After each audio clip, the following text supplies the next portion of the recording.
This video is going to show you exactly how to use the cosine rule to find a missing angle in any triangle. So here's what a question could look like. They probably won't put the A, B's and C's on there, but that's just to show you, and you should be very happy now at putting and labeling these sides. So let's have a look at the formula, and that's the one you're used to find the side labelled A. So if we wanted to use this formula for cos A, you have two options. The first is you can rearrange this, which is maybe a little bit complicated, or the other option, which I did at your age, is just remember the formulas. But let's just go through this. We eventually want to get cos A, just this part here, on its own. But because it's got a negative involved, it's always easier to take it over to the other side. And the opposite of taking away this is adding it. So I'm going to do that to both sides. It will get rid of it from here and put it on this side of the equals and look like that. Now it's got rid of all the negatives, I'm much happier with dealing with this. So, because I want cos A on its own, I don't want this anymore.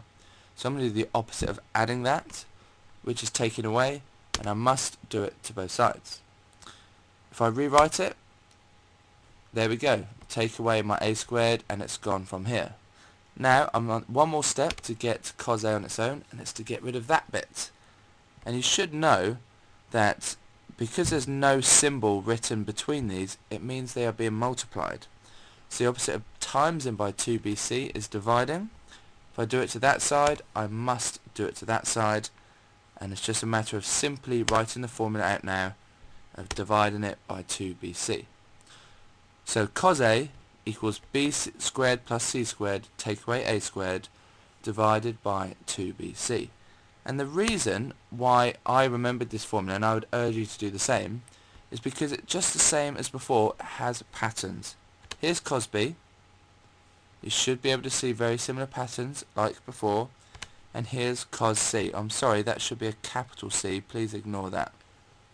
So, BC, BC. Angle A is the one on the right being subtracted. AC and AC. To find angle B, we've got side B being subtracted. So they are the patterns, and you should have the confidence to form them for any letter, any triangle in the world.